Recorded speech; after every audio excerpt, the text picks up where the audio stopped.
For numerical problems, you want to follow these steps. You want to understand the situation and then convert it to a math problem. Get the right setup. Again, if you don't have the right setup, you're going to work on a different problem. It means you can't get the problem right. So this would be the most important step. Okay, and then once you have the setup correct, you want to make sure that you know what type of cash flow pattern you're dealing with.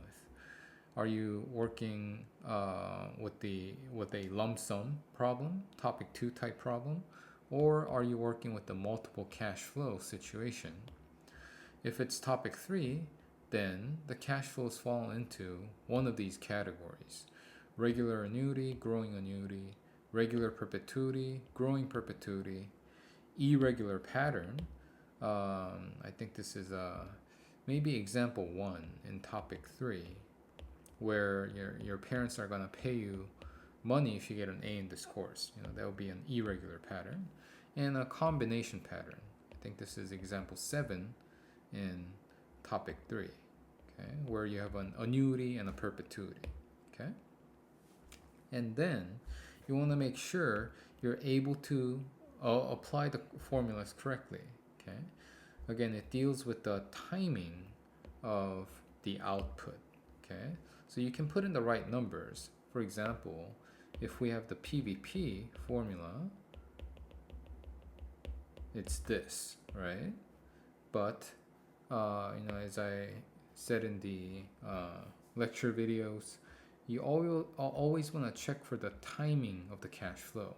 When does the first cash flow occur? In this case, the first cash flow occurs in year 1, which means the output that you get will be in time $0. So if you're looking for the PV as of time 0, then you're done. But if the first cash flow, for example, occurs in year 3, then the output that you get from using this PVP formula would be expressed in time $2, which means there's an additional step.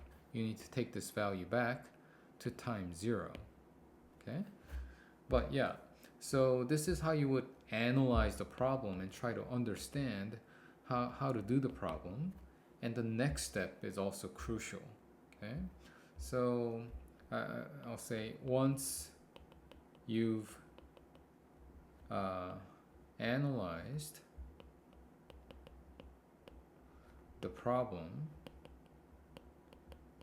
and understood it, you think you understood it, then you want to try the problem on a blank sheet of paper. Okay, this is very important. Let's say you went over question 1 that had like blah blah blah blah, and then you saw my solutions, and now every step finally makes sense. Okay, you're like, oh, makes sense. You're still not done. Okay, because on the exam you'll be presented a new problem on a blank sheet of paper, right? You don't have the solutions with you, so you want to try this. Ideally, before you look at the solutions and after you've looked at the solution. Okay, maybe after you've understood it, maybe the next day if you have time, or whatever your schedule looks like. Try this problem on a blank sheet of paper, just with your formulas and your notes, okay, without looking at the actual solutions. Okay, then you'll know where you're likely to make a mistake on the exam, which step you would like to make a mistake on the exam. Are you able to get the timeline correct? Did you apply the right formulas? If not, why didn't you? Why were you not able to? So that's how you should study.